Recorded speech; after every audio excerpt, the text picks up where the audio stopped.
The case of the Holy Land Five is obviously one of the biggest injustices. Today's guests, daughters of Shukri Abu Bakr, one of the Holy Land Five political prisoners. Nida and Zaira. It really became the largest Muslim-American charity in America. 9/11 happened and everything went downhill. And ACLU said that the Holy Land Foundation case was part of a pattern of U.S. government targeting faith-based charities on the basis of, quote, unsubstantiated evidence. After the first trial, we had one of the prosecutors leave. He said there was no evidence. The occupation never stopped, and also no matter where you live, the occupation follows you. End of October, my dad suffered a near-death experience. Everyone loves my dad. If it weren't for the other inmates begging the COs to pick him up and get medical attention, he would have been left there to die. they had to escort him to the hospital when his lungs collapsed. Testimony of two anonymous Israeli security officials. I wouldn't even trust a Zionist source I know. Hello and welcome to episode 81 of the Palestine Pod, the weekly podcast where we break down the latest headlines dealing with Palestine from all over the world and bring you stories, commentary, and interviews with the aim of supporting the Palestinian struggle for justice and equal rights. I'm one of your hosts, Lara E. You might know me from Instagram as @GazanGirl, and I'm joined by my co-host, Mikey B. What's up, y'all? Mikey B on TikTok, Michael Schertzer on Instagram, and you can call me Mikey Intifada if you got really mad at what Lionel Messi was wearing. Before we get into today's episode, please like, comment, and subscribe if you hang out with us on YouTube. If you're listening on a podcast app, subscribe and leave a review. As always, you can find our full episodes and sources on PalestinePod.com. And if you want to get involved in the conversation, reach out to us at PalestinePod@gmail.com and give us a follow on Instagram at The Palestine Pod. Find us also on Patreon, where you get early access to the Palestine Pod episodes, an additional 1 to 2 podcasts per week, including our latest podcast, the Patreon Pod. It's a little more laid back. We talk politics, Palestine, pop culture, and get a little more personal. We're also hosting our monthly Zoom happy hours with our Patreon subscribers only. So really exciting stuff. Check us out on patreon.com/PalestinePod. Today's guests are daughters of Shukri Abu Bakr, one of the Holy Land Five political prisoners. Nida is an activist, artist, and writer, and Zaira is a mental health counselor. Both are based out of Dallas, Texas. Nida and Zaira, thank you so much for being here, and welcome to the Palestine Pod. Thank you for having us. I really appreciate it. Oh, wow, in unison. Wow. Yeah. Hijab, sorry. Yeah, you both look great. Thank MashaAllah. you. So sweet. Oh, you're so cute. That's so cute.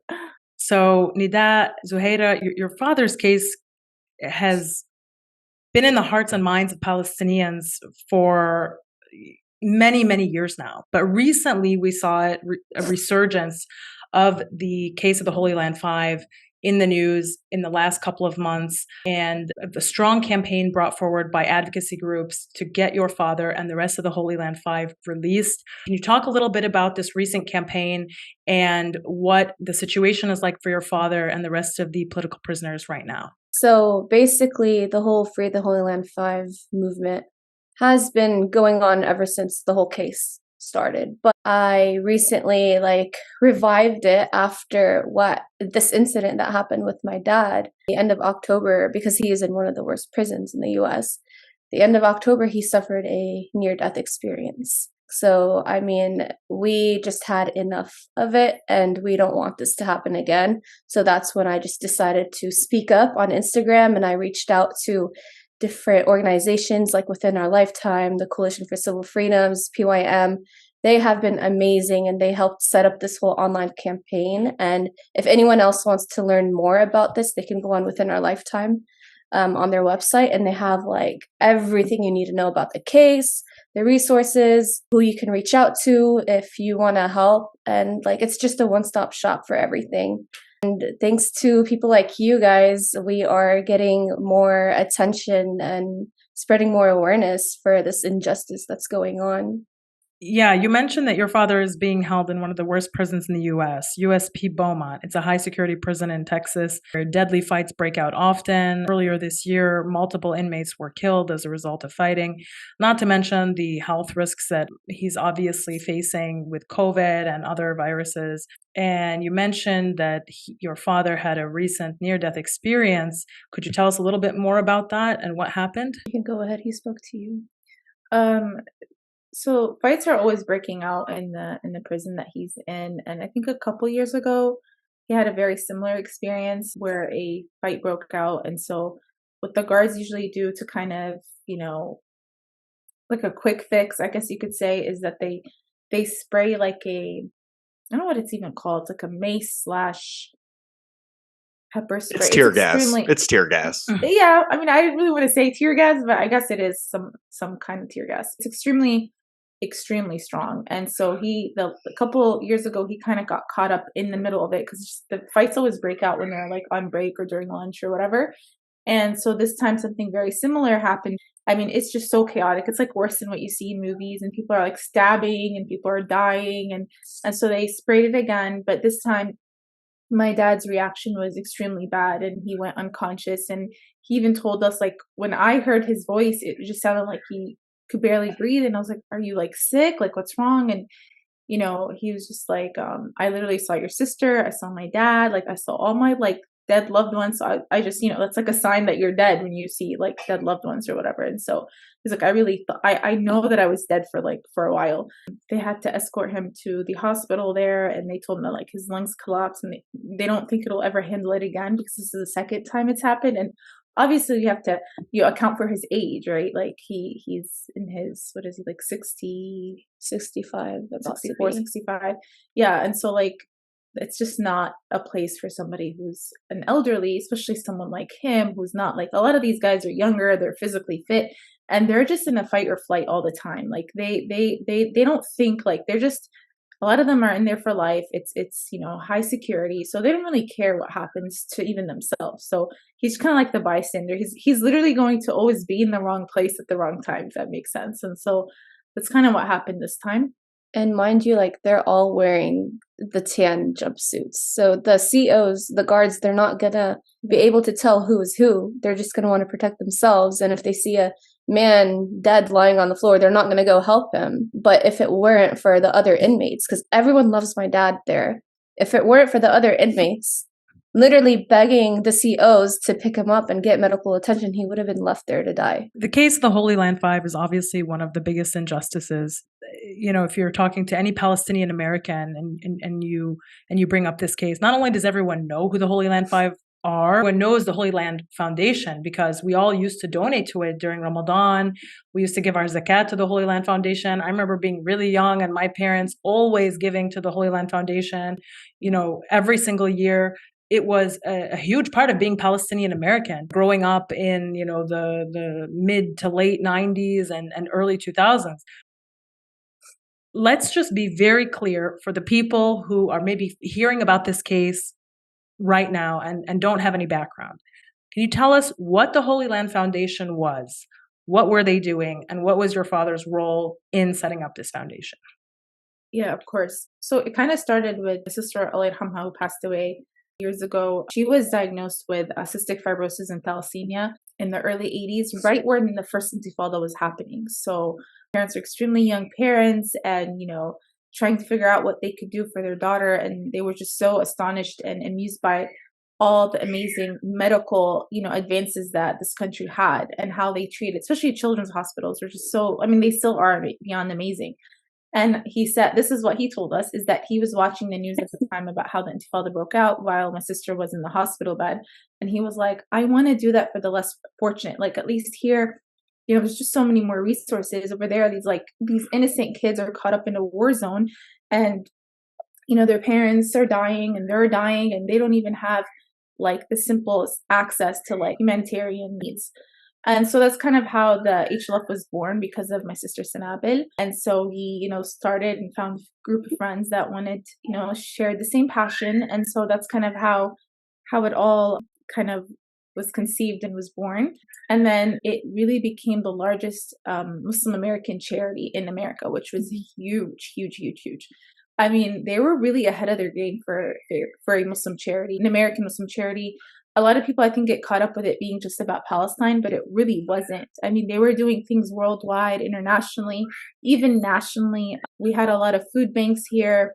We worked very closely with our homeless population in a lot of different centers here. Oklahoma City bombing, they were the first people to like travel and donate. I remember like earthquakes, Afghanistan and in Pakistan. They did a lot of that type of work. It was just humanitarian aid. It was always based on need, not creed. That was like kind of their logo for a while, which was very true. So That's amazing.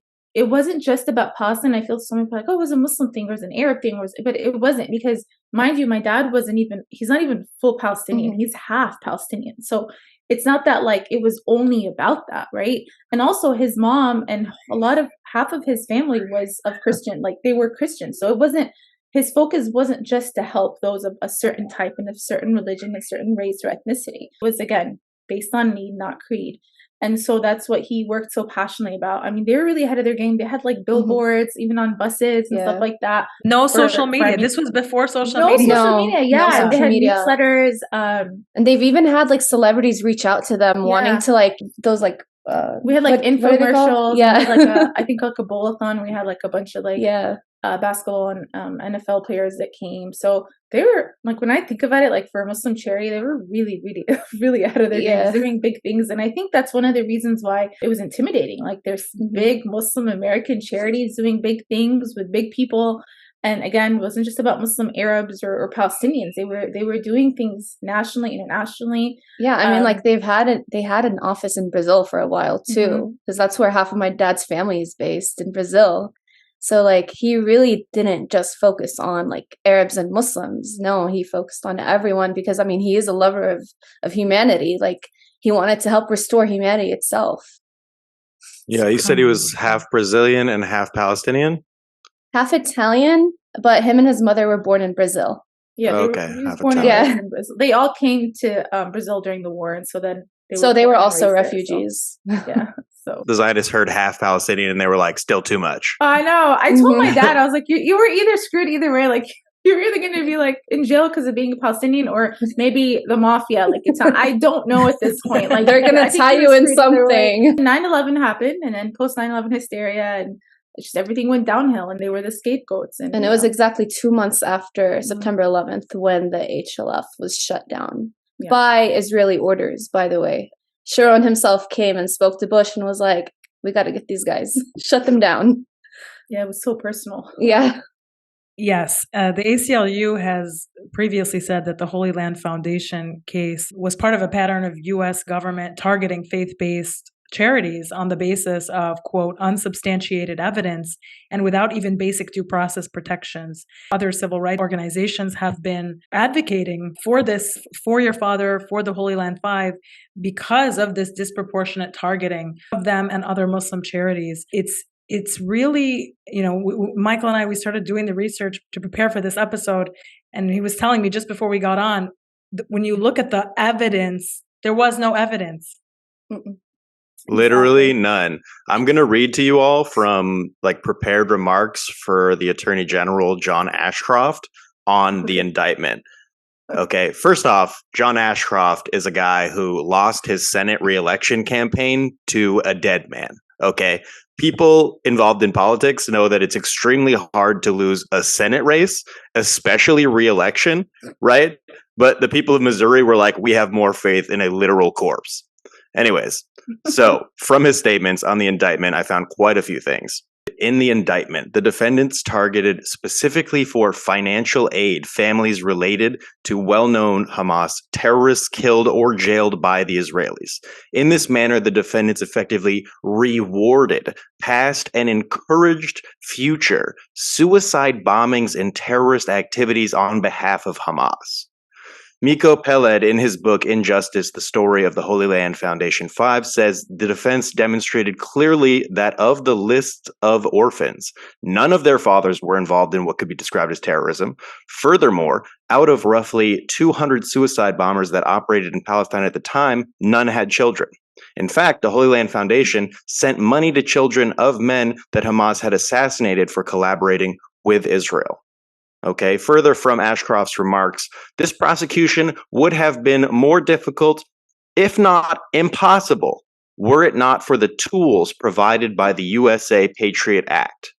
After that law's passage, much of the information that had been gathered by intelligence agents related to this investigation became available for use by prosecutors. Indeed, significant, compelling evidence that will be used at this trial, in this case, was derived through court-authorized surveillance under the Foreign Intelligence Surveillance Act. That's the FISA court, which allows for secret trials, secret evidence, like the unknown testimony of somebody named Avi, who allegedly works for some intelligence organization that nobody got to talk about or scrutinize. Prosecutors also used the Patriot Act authority that allowed the court in Dallas to issue search warrants for locations outside the Dallas district.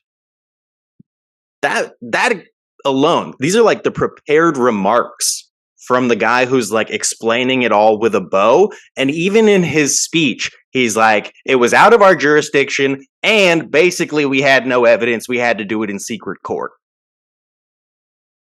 Like, what? Okay. And then this was the last sentence of his remarks was, to those who exploit good hearts to fund secretly violence and murder, this prosecution sends a clear message. There is no distinction between those who carry out terrorist attacks and those who knowingly finance terrorist attacks. The United States will ensure that both terrorists and their financiers meet the same certain justice. And then they went on to murder 1 million people in Iraq and Afghanistan and displace people all over Syria and continue to bomb Yemen. And it's like, none of those people are in jail. You know, like those people, Obama's got a podcast on Spotify. George Bush is like painting for fun and making speeches, and nobody's throwing shoes at him anymore. You know what I mean? Like, right. No, yeah, it's ridiculous. I mean, do you remember after the first trial, we had one of the prosecutors leave? They left the team because he basically said there was no evidence that it was a waste of time. He didn't want to waste his time anymore. And money. Yeah. We had Miko Pellet on the show, one of our first few episodes, and I remember he told us that the first trial, which ended in a mistrial, relied heavily on evidence in the form of testimony of 2 anonymous Israeli security officials. imagine trusting an anonymous Zionist source. I wouldn't even trust a Zionist source that I know. Right.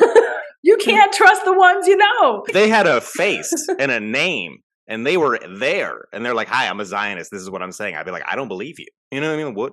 Let alone somebody who's not even there to be scrutinized. For all we know, they could have just picked up any person off the street and said, oh, this is an expert. But we know nothing about him. Like, what's his credibility? He could smell Hamas. He could smell Hamas. Okay. He could smell Hamas? That's what he said. Yeah. What does Hamas smell like?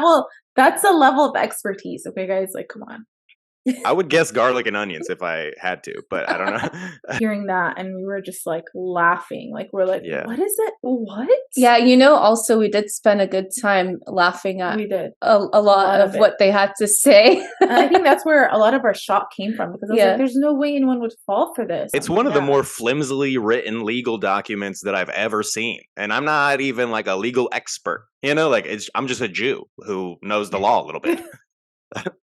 I mean, their focus, again, it just boils down to the post 9/11 hysteria, Islamophobia, like everything you can think of. And the whole focus was on Hamas when it had really nothing. And they were even showing like videos of like these kids with, first of all, it wasn't even in Palestine. Like, it had nothing to do with Palestine. I think it was like these Afghani kids that were like in a protest, nothing.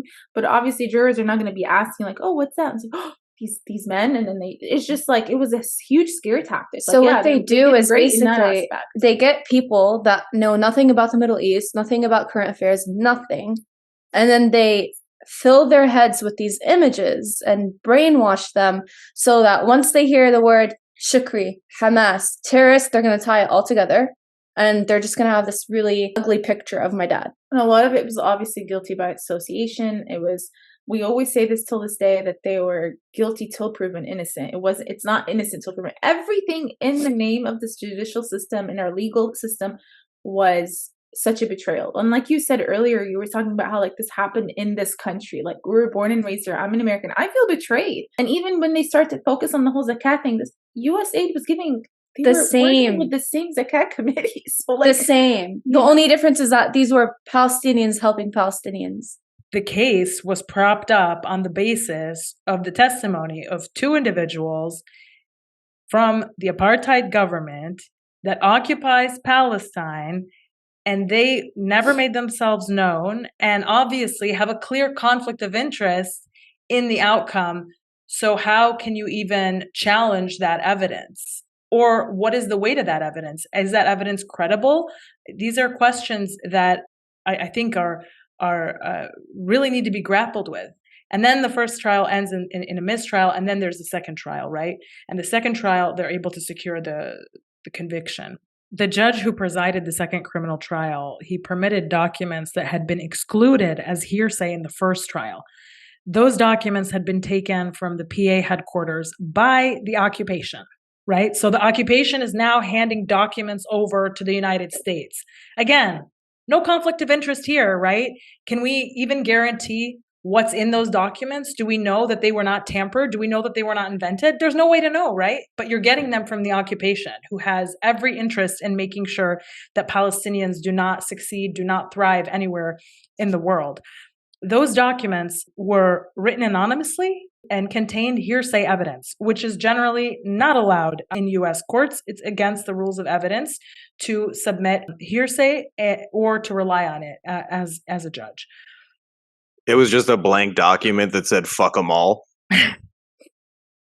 No, actually, it basically almost was that egregious, right? One of those questionable documents listed the HLF as a source of Hamas funding. It was, just a document that said HLF, funds Hamas or whatever. The government presented that as evidence, and it's on the basis of this, the videos that were shown, ambiguous videos with ambiguous resistance fighters from an ambiguous place. One of the sources on the document came from the Bermuda Triangle, I believe. So it's on the basis of all this quote unquote evidence that then in November 2008, the jury convicted all 5 defendants and the organization as well on all counts, including supporting a quote unquote terrorist group, tax fraud, and money laundering. Can you talk, maybe can you give us a sense of what, your family was going through after the first trial ends in a mistrial, and then you hear that there's going to be a new trial? Were you hopeful at the time? Did you think that, okay, we won, and so this next trial definitely has to end in the same way? Or was it just this sense of like, we really don't know what's going to happen? Yeah, I definitely think that. What I can say is I don't think anyone thought this would ever happen after the first trial. Also confident and a little more relaxed, I'd say. So the day of the verdict was just a big shock for everyone. I started yelling at the judge from how shocked I was. I was only 13, 14 at the time, and I stood up and I started yelling at him. As soon as I heard the words guilty, I was like, all he did was help people all over the world and our people here, and this is how you repay him? He's not an animal for you to lock him up in a cage. This is my dad. And I was just like yelling and pointing at him, and then his face just turned so red, and he was like, you need to sit down, young lady, before I arrest you too. And then all these guards came around me, were literally ready to take me, and then that's when like my mom stood up and was like, no, you can't take her. She's only a kid. And my dad came back out to hug me. And like, little did I know, like that would be the last time I would hug him as a free man. It was just insane and ridiculous. And everyone was in shock. Even the jurors, like the day of the sentencing, this lady came up to my sister and she was crying in tears. And she was like, I never thought that he would get sentenced to 65 years. I thought, 4 years max? Is that what she said? I thought 4 years max. Who was this? One of the jury. Oh. Yeah. So it was a shock for absolutely everyone. No one thought that it would end up like this. Wow. I mean, you feel like the first trial was a victory, a huge victory for us, right? Because like you always think about it as like the US government and then like these 5 men. And so the second time around, I think, like you said, we're really confident. Mm-hmm. But I was in the back of my head like, man, they're going to go hard. Like this, they're not going to let this go again. That balance, like the U.S. government, these 5 men, like it's not. But again, that, hope and that confidence, like, oh, we got this. And so that word, that guilty word, it's like, I literally think we all have PTSD from it, because you literally, when you feel that fear in your legs and your heart sinks down and like you can't even feel, like you just go numb. And then everyone was just like looking at each other, and then our dads kind of looked back at us. I remember the lawyers couldn't even look at, like, we were just all, and then let alone like we weren't even expecting that they weren't going to come home with us. We thought like, okay, they're guilty, we're going to go home, we're going to figure it out. Sentencing will be in May. This was in November of 2008. Sentencing will be in May. So like, okay, we're just going to go home, figure this out. Like, no, it's not the end of it. Like, okay. And so then they took them right then and there. So within hours, our whole lives completely changed and were shattered within hours because of this word guilty. I mean, and then they only let a few of us from each family, 2 people from each family, to say goodbye. For and like they had 2 to minutes. give like their glasses and all their stuff. And then they took everything, like their IDs, their passports, and and so it was like literally the last time we saw our dad as a free man in suits. And then for the last 15 years, we've been seeing them in gray jumpsuit. Yeah. So it was, it's crazy. In addition to the testimony of the so-called anonymous Israeli officials that was used during the first trial, much of the evidence that was used to convict the defendants was, quote, secret evidence. So according to one of the lawyers of the Holy Land Five, the defendants were unable to review actual pieces of evidence that were collected through government wiretapping for quote unquote national security reasons and were being used against them. So imagine, this is the exact same kind of tactics that the Israeli military courts engage in when they're prosecuting Palestinian activists at their, 99.7% prosecution rate in Palestine. Administrative detention, they say, okay, we've got all this evidence, but, we can't tell you what it is, and we're going to use it to hold you, detain you, deprive you of your liberty. Same exact thing that the apartheid state engages in, except this is being engaged in by the United States of America. Think about that when we hold ourselves to certain moral standards and we think of ourselves highly as a country and say that, oh, no, this could never happen in America, right? Well, it did happen in America, and it happened to American citizens. Can you speak to specifically what your dad's role was in the foundation? He was the CEO. He was kind of like the guy that like started it. And to be honest, with like obviously respect to everybody else, everyone else had other like actual jobs. The thing is with my dad, like he didn't even have a backup plan. Like the HLF was his baby. And I remember when it shut down, I remember how stressed out he was. He had to wear a neck brace because like for some reason in our family, our stress always goes straight in our neck. Stress. And he was like, I literally, because at the time he had only buried his one and only son. So he to the HLF was like his baby girl. And he was like, today, literally, everyone was in the house, like all the HLF, and he was like, today, I'm burying my daughter. I feel like it's my daughter, which is kind of ironic how he said that. Like, do you know what I mean? Like, it's so metaphoric because this was later years on, before my Sanabit sister passes away, but he was like, I feel like I'm burying my child because I gave everything. Like, mind you, he did not have a backup plan. This is all he put his whole life and his whole every inch of like his like sweat, tears, blood was in the HLF because he was just very like humanitarian. He was just very like mission oriented that this is what I want to do. I want to help these kids. So he didn't really think of like, oh, like if something were to happen, what do I do on the side? Like a lot of people had other jobs, like whether they were engineers or like they had like businesses or whatever. He had nothing. He didn't have a backup plan. So the HLF was everything to him. So for us, like specifically his daughters, like when I tell you that we spent every summer, every break, after school, like helping and stuffing envelopes, looking at the orphans and looking at the letters they would send, like help organize those things. And we even had like our sister, like the one that we had sponsored, her name was Shireen. Like I remember like all these things, like it was just so, it was extra personal for us. Like, and I even remember when they shut down the HLF, like I was crying, I was trying to go in and they had the caution tape. I was like, that's my home. Like, you don't understand what you did. You didn't just, and then you didn't just close down this, you messed up people's homes and lives forever. But in the back of my head, I was like, no, like in a couple months, the HLF will like resume. Like there's just no way this is going to happen. Like, and then freezing the assets. Oh, no big deal. Like in the back of your head, because you're just like in utter shock that like, there's just how can this even happen? So, girls, let's talk about the way forward. You've reignited this campaign to release your father and the other remaining political prisoners. I think right now there's only 2 others in addition to your father that are still detained. What do you hope for? If you had a message to send, who would you send it to, and what do you want to say? It would be straight to the president, because he's the only one that can do anything about this. Literally, we've exhausted every legal route, and the only solution right now is a presidential pardon. Message to him, I guess, would be to just give us another chance and let me talk to you. Like, I want to talk to you. I doubt that would ever happen, though, but... He's a big fan of the pod, actually. So. Oh, for real? Okay. Yeah. Wait. No, but you know what? Twitter's a magical place, and so is social media. So exactly, I really believe that we underestimate the power of social media, and I say this all the time. Like, whether you have 10,000 followers or 100 followers, there could be that one follower that might have a connection and might be able to, help us out somehow. A lot of people do always ask, what can we do? How can we donate?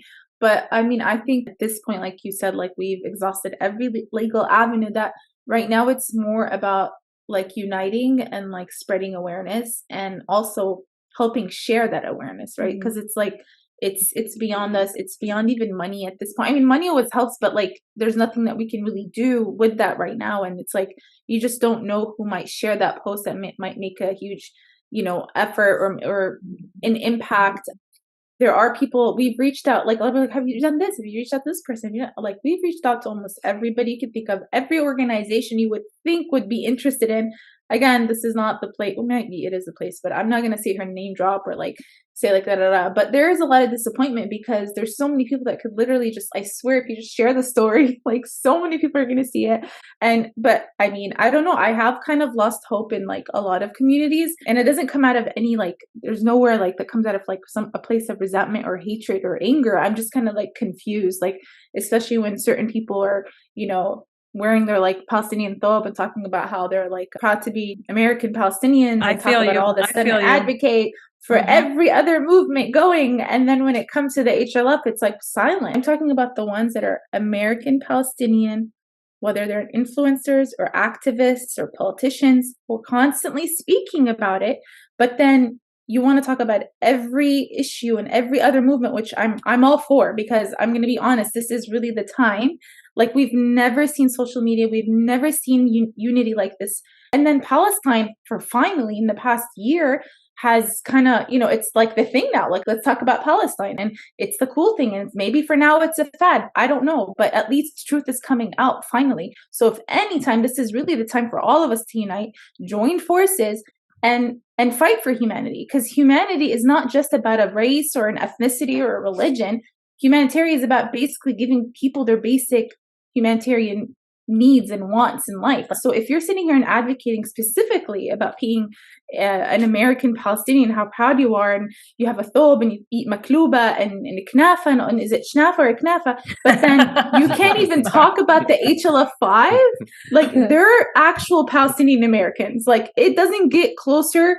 It doesn't hit home closer than that, honestly. And it's a 15-year-old case. So shame on all of us. Again, I'm not trying to sound so but it's these things that nobody wants to talk about. And it's not because of who my dad is, or it's my dad, because it could literally be anyone's dad. It could be anyone's uncle. It could be anyone's friend, whatever. Please, I want my tax money to go and help my own country. We have a lot of issues that we need to take care of. Education, our health system, homeless, please put that money towards that 100%. But for my money to go to a foreign country that's directly also affecting me and killing innocent people, then no, I have a problem with that.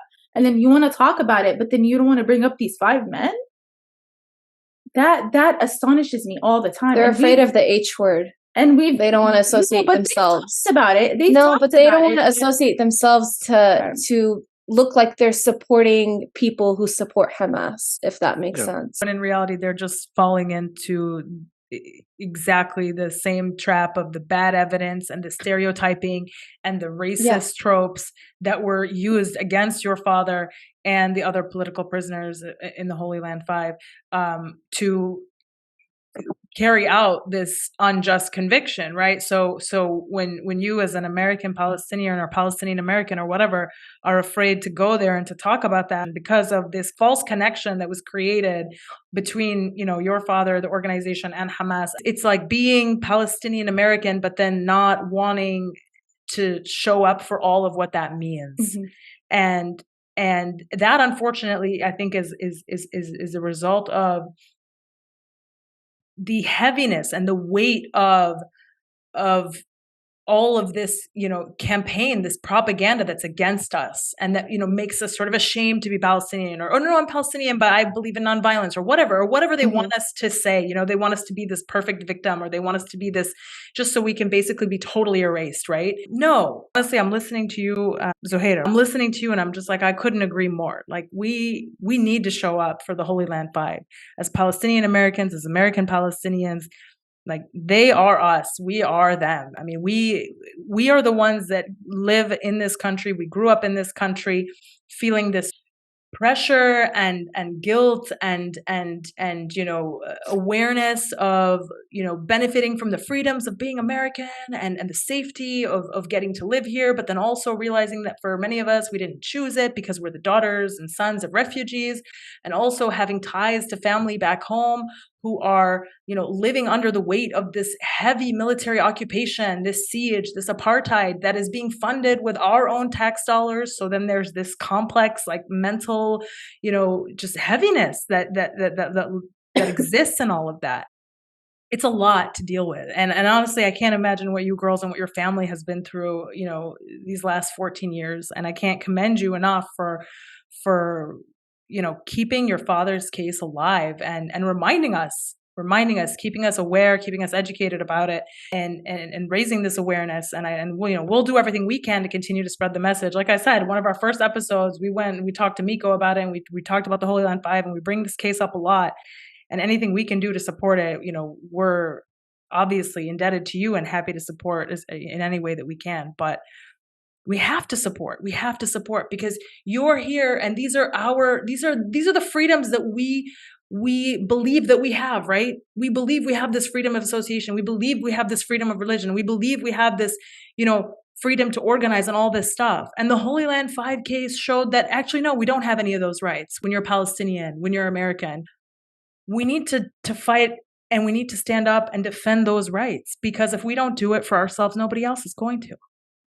Yeah, and the prosecution of the HLF5, it's a clear chilling effect, right? Like, the point is, don't organize for Muslim communities, don't engage in activities that, like, challenge the post 9/11 narrative, basically, and do not even think about giving money to those things, because you will be tied so abstractly to this, like, intangible idea of terror, where you'll be tried in a secret court with secret evidence. You don't even want these problems. You better just fucking eat apple pie and sing, like, "This is my land" type shit. You know what I mean? Like, it's a very powerful campaign to intimidate and destroy any type of Muslim organization in the United States.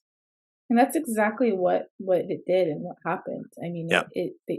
They were pretty successful with that. I mean, it was beyond a scare tactic. And in the beginning, we I think from the shock, I think in the beginning of it all, we took a lot of things personally, and I was very upset and disappointed, because, like, we're so passionate and everything that our dad did and the HLF did. So I was really shocked. I had, like, a culture. I think I was very naive too. Just like, like, what? People are scared. And then, you start to realize that, like, this is exactly what they wanted to do. They wanted to instill this, like, fear in everybody within our community. And I mean, looking back now, I realized that I couldn't even blame people. Like, they were going after people and saying, like, if you, you testify that the HLF then you'll get your green card. You'll become an American citizen. A lot of that was happening. And then a lot of people are like, oh, you're friends with them. And so the FBI would literally go after our friends as they were friends with us.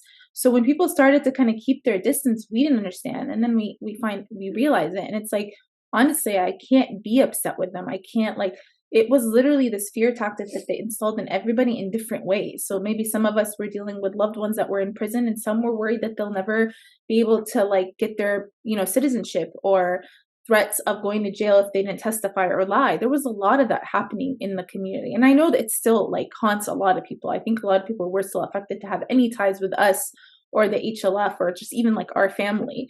It's just crazy. Like, I finally watched Farha the other day, and it was so crazy for me to be like, wow, like this all, like, I'm connected somehow with that. Like, this all started from then, and we still have this, like, like generational trauma is real, right? I know it's like very counter, but it's real. And it's like all these years later, and we're still being affected in the land of the free and the brave. Like, we're in America, and it still haunts us, and it's still like, we're still being targeted. And I was watching it, and I was like, oh my God, it started from then. Like, wow. Like, and it's crazy. It was only in 1948, and that was not even long ago. For me, I connected with it so deeply because, I mean, the story was basically about the girl and her dad in the beginning.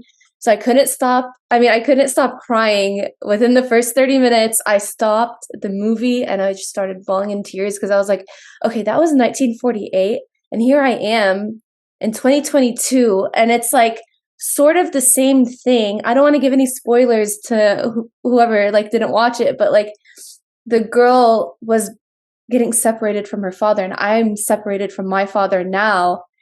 All these decades later, like the struggle of the Palestinian people never stopped. And even though like, the war had just started then, this is our war. Like, my dad may not be, he didn't get killed or anything, but he's in prison as a result of being Palestinian. And that's just like, unfortunately, what we are dealing with now in the modern time. The occupation never stopped, and also no matter where you live, the occupation follows you. That's so I'm profound. not. That's so profound. It's so true. For real. It's so true. Yeah. It's so true. As a Palestinian-American, I'm still dealing with the same exact thing they're dealing with in Palestine. My father is in prison just because of being Palestinian. Who he chose to help. He chose to help. And people think that if we live in America, we have it good, but I mean, we obviously don't. Yeah. So you said the path forward is basically a presidential pardon. It seems like the way to the president would be people in Congress who are sympathetic to Palestine, right? So like Cory Bush, for example, Rashida Tlaib. People always ask that question, but I feel like if they wanted to, they could have, because I'm sure they know about it. And I think to go back to what we said earlier would be maybe better, just that we've literally reached out to everybody you could think of. But if they wanted to, they could have. Like, I'm sure they know about it. And for presidential part in the first one, when Obama and then Trump, like everyone else was watching it for a different reason. Our eyes were glued. Like, the reason we were watching it was completely different because we knew it was like on Obama's like desk, and like every second everyone was on their phone. We were at work. We were at work. And we're like, okay, is it gonna happen? He's gonna say they're out. Is he gonna say, like, literally? We were like 90% like confident that our dads were going to be freed that day. So everyone else was watching like, oh my God, it's Trump and Obama. But for us, it was a completely different reason. Like, we're sitting there watching, waiting. Okay. He left. Okay. He's in the Holocaust. Does that mean like he's officially like done? Like, he can't make any more decisions? Oh my God. And that was another huge disappointment. Like, I know we said that guilty verdict and then the sentencing was up, but that day also was extreme because we had high hopes. And then again, we did it again with Biden and Trump, and it was another fail. So like, it's just like this constant like letdown.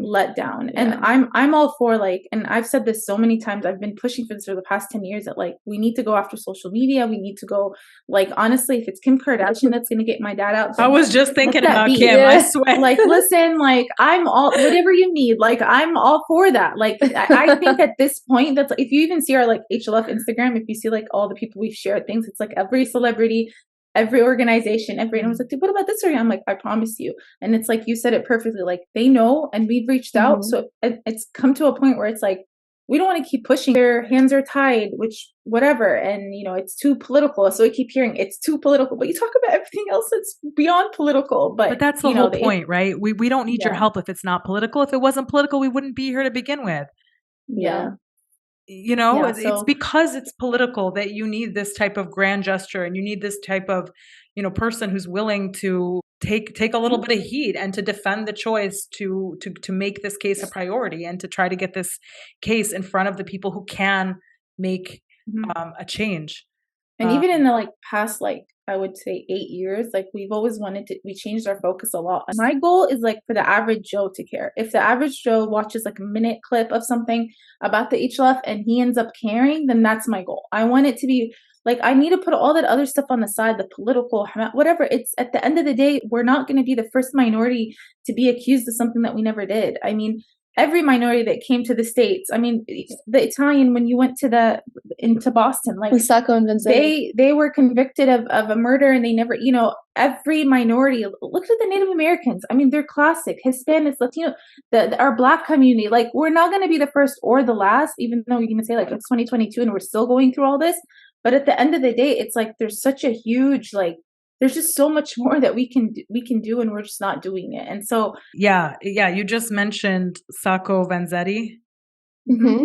So actually it just happened. So on December 18th, the Holy Land Foundation were given the Saco Vanzetti Award for Social Justice by the Boston Community Church. And that honor was named after Nicola Sacco and Bartolomeo Vanzetti, 2 Italian immigrants who were executed in 1927 on charges of armed robbery and murder after a trial that was seen as largely based on anti-Italian sentiment at the time. 50 years later, the Massachusetts Governor Michael Dukakis declared the trial unjust. And that is then the story behind the name of the award that the foundation was recently honored with a few days ago. Yeah. So, I mean, we hope it doesn't get to that point where, 50 years from now, we're getting, some sort of a retractive sort of, apology. We hope that, we can get that, while your father is still in good health, and so that he can be released and enjoy time with his family, his kids, his grandkids. I hope so too. And I just think that the focus needs to keep going back to just a very simple human issue, that these men were convicted, obviously wrongfully, based on whatever, they look different, their race or religion or whatever it may be, but that it was just that it's a lot simpler than we think. It's not as political as we think. I think we like to say that's political because it kind of helps us kind of escape that responsibility, oh, I can't get involved. But it's these 5 men that were taken away from their families. Their wives had to become single moms overnight. They were taken away from their children, their own parents, and their communities. They were huge parts of their community and very, very impactful people within their communities. And it's just that simple. And I feel if we talk about it and we simplify it a little bit, I think people will care more and they'll understand more. Anybody that's a victim of any type of injustice, anybody with a heart will feel for it. But when you put all these extra pieces on, and you get carried away with these tactics of it being political, or you put Hamas on there, just say the word Palestine, then everything goes downhill. Yeah. Wrongfully convicted on the basis of totally made up evidence. The first trial was a failure, and then it comes back, and then there's another trial. And, you just see the injustice when you start looking at, okay, well, how could this happen? How did this happen? And you see the type of evidence, where it comes from, what it was. They're violating the rules of evidence. They're violating basic standards of due process. And like you said, it all just goes back to, they don't look right. They don't have, the right sounding names. They come from a place that we don't really understand in this particular environment that now all of a sudden is super anxious after 9/11. And so it creates this, sort of perfect storm that results in a totally outrageous result that has deprived your father and the other political prisoners of their lives and of their liberty.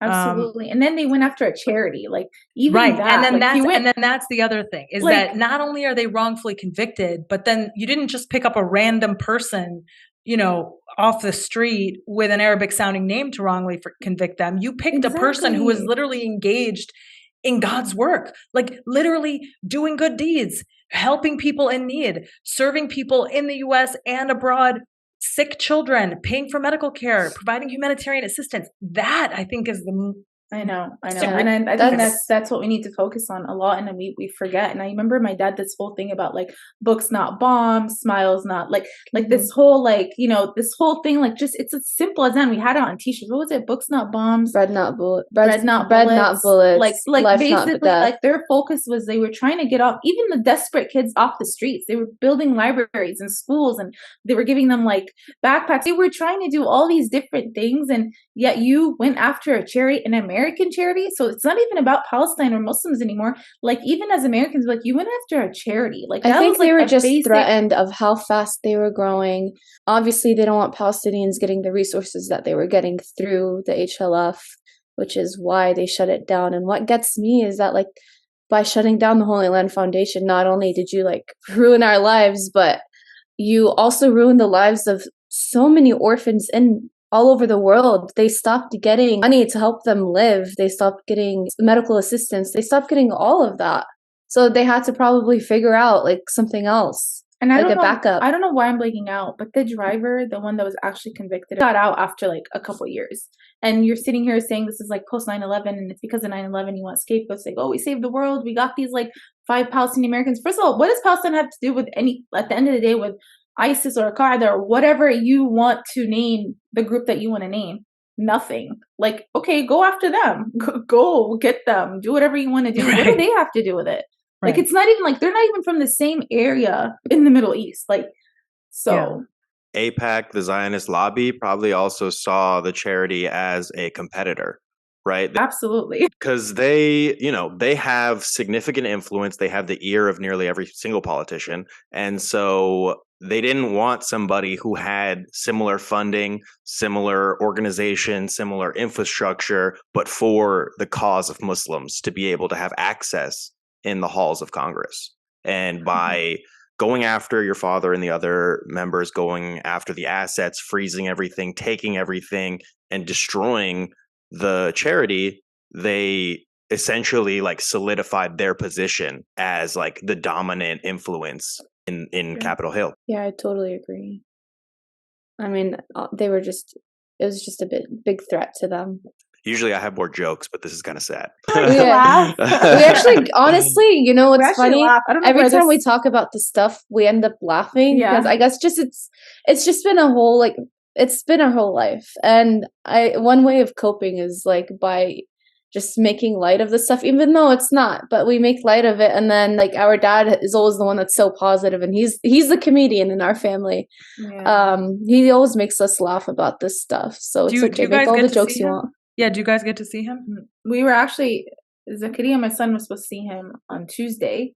He hadn't seen him in 3 years, and another fight broke out, and they canceled the visitation. So that's kind of our lives right now. It's almost like every single time there's a holiday or like a visit, something has to happen where they have to go on lockdown, and then we don't hear from him. And then when we don't hear from him, we're like, did he get hurt or did something happen? So it's just like, I'm telling you, it's like, so basically because of the nature of the prison that he's in, they're just naturally always in lockdown, right? But because of COVID, they put these like restrictions up that makes it 10 times harder to even see him. Even if we do get to visit him, they put these little like shower curtains on PVC pipes, and it's literally probably like, I don't know, like 3 by 5. Okay, we're sitting across from each other. I can literally put my hand around the pipe and like touch my dad, but obviously I can't do that. And we're in a big room. Every prisoner has that in front of them, and it's the biggest joke ever, because if COVID is gonna spread, it's gonna end up spreading, and then we can't hear each other because there's a mask. And they just pick on every little thing that we're doing because they want us to hate visiting our dad. They just want this to be as another form of punishment, cruel and unusual punishment, as they say. The thing is, like, the visits themselves, like, that needs a whole other podcast. A lot of times when people do interview us or talk to us, like, how are you, like, why are you smiling, like, when you're talking about it? I'm like, I don't even know. I mean, I think in this podcast, a lot of like, maybe aggressive side of me came out. But for the most part, we're usually, like, very, like, like smiling and laughing while we're talking. It could be, like, a weird defense mechanism or whatever, but yeah, totally like, is. Yeah. Specifically, the prison itself, it's just so traumatic. Those visits are so traumatic. The guards are like, we care about COVID. That's why we're going to tear gas everyone. Right. Yeah. And then also because of the lockdowns, we can hardly even speak to our dads on the phone. They let them out every other day, maybe sometimes. And if he is out, he'll only have like about 20 minutes. And during those 20 minutes, he has to choose, does he want to go send an email? Does he want to go shower? Does he want to go have a phone call? And if he chooses phone call, just standing in the line can take up the whole 20 minutes.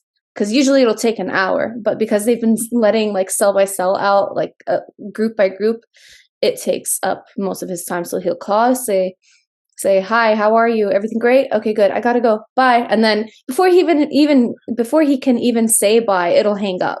And that's just the reality of how it's been. It hangs up on us a lot of the especially time. if like he says something or we say something they don't. Oh yeah, we also have to be careful about what we say. Prison hangs up on you? Yeah, because there's always someone listening up. Like, oh, it's not DC? a private conversation. Yeah. It's the folks in DC are listening in. Always. I mean, when we used to go visit him in the CMUs, like there was the glass in the phone, and there were, mind you, like it was like a trip like to Indiana. You would have to take a flight like 4 hours and then drive 18 hours. Yeah, and then even when you go on the plane, we'd have to drive another 2 hours because it's in the middle of nowhere. I would go or like drive 18 hours and we'd get there and like, oh, the phones aren't working. I'm like, but we can hear each other behind the glass if we didn't need the phone. No, the phones aren't working, and they would just cancel the visit. So we'd have to drive back. And the phones, if they're not working, we can't visit because obviously it's not recorded. They can't listen to our conversations. So like we can't like really speak in Arabic. We can't write in Arabic. Like I can't even email my dad anymore because every time I would email him, like I would put like Baba, like AAA or Salam, like stuff like that, and they thought like I was like it was a hidden message or something. Yeah, it's just a return email address from CIA.gov. Like, no thanks. I'm just kind of like, okay, and so like now I don't even email my dad anymore because it's like always something. Or like when we finally got to an age where we could like, the kids could like write, like cute things to their grandpa or whatever, they would send it back because it was like a marker and what could be in the marker. And like the type of envelope that we send it in. And it's like we get like defeated and we don't do it, but then I feel bad for him because like, you get carried away or you get like in your every day-to-day life, but he's like waiting for these moments. We don't even send him pictures anymore because he's like, they're too painful. I don't like pictures. Plus, like nothing is personal, like nothing is private. They look through everything. Half the time the envelopes are like torn. That's completely insane. You can't even speak Arabic because Arabic is just by definition the language in and of itself is criminal. Terrorists, of course. Right. Mm-hmm. And so what are the kinds of things that it'll hang up? The phone call will just end if you say it in English. Yesterday, Baba said something. He called and had talk. He said something like, Baba, I had nothing to do. He said something for once. He's never even said the word. I don't think he's ever said the word Hamas like in years. And he said something because he was so frustrated. He's like, this is what I get. Like, I had nothing. Like, look. And then it goes, and then it cuts off. And I'm like, Baba. And then like it came back for once. He usually just cuts off. I'm like, what? He's like, where'd you go? I'm like, Baba, I know you're in the same spot. I said, man, it's because you said what you said. He said like, the H word. Yeah. And then, and he never, I don't know. I don't even remember. Like, I think I even tried to block it out of my head. No, but sometimes when he gets passionate or whatever, like it hangs up. Yeah. Especially when he's talking about the condition he's in. Yeah. Like the prison. And or he doesn't really tell us what happens unless we visit him face to face, which barely ever even happens. then he's like whispering to us and he doesn't give us full detail. He never wants us to worry anyway, so he doesn't tell us anything. Yeah. Or even when I ask him like, are you good? He's like, yeah, I'm okay, don't worry about me. And he'll be like, everyone's doing their job, everyone's great here. I'm like, okay. And then he'll crack a joke. Like that's just the type of person he is. Like he never wants us to worry.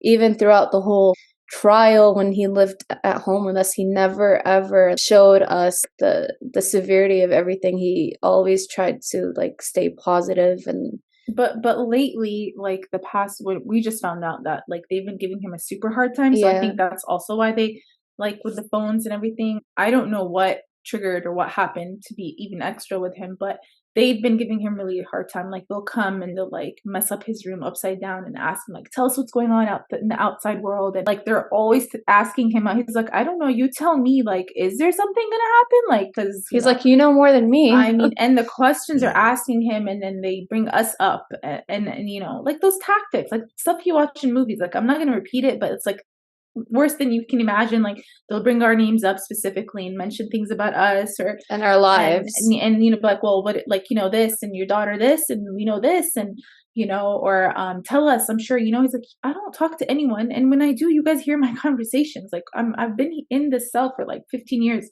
If there's any type of terrorism activity that's going to happen, how would I know? You know what I mean? He actually wrote a poem, describing like the questions questions that they ask, and it's on his page, notesfromshukri.wordpress.com, and it's really good. It's so good, yeah. Not exactly like a conversation between them two, but it's like inspired by it. But I'm pretty sure he said those things. There's certain oh things yeah, that no, he answered, I'm sure. Like, so say that the little sarcastic thing answers. I think I'm pretty sure he said stuff like that. So it's like a mental warfare for them as well. It's not just physical and emotional, spiritual. It's like they really want to make every aspect of their lives miserable. It's like, isn't it enough you already had them? Plus, by the way, like in any other place, they'd be out within a year. You have rapists and murderers who get out within a couple. I literally was just watching this thing about this guy who was he was a pedophile and a raper and all this, and he got out within months, and was like, look, you have these people who come out, and this guy who absolutely did nothing. Okay, khalas, like, he served, let him out. It's that guy you were watching, that guy just got elected to Knesset, actually. It's, I mean, crazy. Yeah, doesn't even begin to describe. Yeah, it doesn't. It really doesn't. It really doesn't. It's like opposite day. It's like the best people are going through the absolute worst circumstances, and there's no rhyme or reason. It makes no sense. There is a terrorist government who is prosecuting a community figure for doing charity work. Right? The largest exporter in terrorism, the United States government, prosecuted a foundation whose goal was to improve the living conditions of impoverished people worldwide. And it's like, at the behest of a government that is also a terrorist organization, founded on ethnic cleansing and supported by Jewish mafia figures. I don't know if you guys know this, but Meyer Lansky was a gangster who was heavily involved in sending money, weapons, and heavy artillery to the Zionist terror groups Haganah and Irgun. There was an organization that was a Zionist organization in the 40s. It was called the American League for a Free Palestine, which means that Free Palestine is actually a slogan that the Zionists used initially and now has become a rallying call for Palestinians. It's something that I learned while doing research for this episode. But Yitzhak Ben Ami, who headed Irgun's European-based illegal immigration operations, also testified about a party where they collected money from Jewish gangsters, Meyer Lansky included, and organized fundraising affairs that spent between $50,000, $60,000 per person for the Irgun. The Irgun, of course, is a terrorist organization that was involved in the Nakba. Just to wrap it all up, the terrorists who financed murder and ethnic cleansing ultimately were involved in the sentencing of an innocent man who was doing charity. And I think that's the episode, folks. Yeah, I mean, I can't imagine how exhausted you must be talking about this all the time. But like you said, it is your life, and you guys find ways to cope, right? And you laugh about it, the ridiculousness of it, and I just want to thank you for your energy, for showing up, for telling us the story of your father and the story of the Holy Land Foundation. I hope that our listeners learned something today and will use the information that you presented to us in this episode and tell their friends, their families about the Holy Land Foundation, about the Holy Land 5, and call for the release of the remaining Holy Land 5 political prisoners and all political prisoners in the U.S. and abroad, because this is really just one amongst many people who have, like you said, been caught up in the abuse of state power. And really, it's just people's lives here that they're messing with, families and communities. And we wish you girls all the best, your families all the best. And we call for an immediate release of Shukri and the remaining Holy Land 5 political prisoners. And we'll do our absolute best to get it in front of the eyes of the average Joe. Thank you so much. This means to us more than you'll ever know. Thanks for coming on. We so appreciate your time. and your impressive dedication to freedom. That's been another episode of the Palestine Pod. Thank you all so much for listening. Go ahead and find our full episodes and sources at www.palestinepod.com. Check us out on Instagram at @thepalestinepod. Send us an email at palestinepod@gmail.com and find us on Patreon, www.patreon.com/palestinepod. That's been another episode. Thank you all so much for listening. Have a great day. But they say imitation is, flattery or some bullshit. I don't know. I think the people who said that were thieves. And then question, do you guys hear kids screaming in the background? No. Okay. No. Are they screaming? Should we be concerned? That seems... No. It's just her son, so. They're just playing downstairs, so Okay. we tried to run away upstairs Yeah. and hide in a room. So Yeah. Hey, let me know if you guys hear any kids screaming from my basement. You know what I mean? That would be highly Separate issue. problematic. Michael has no children, so. No.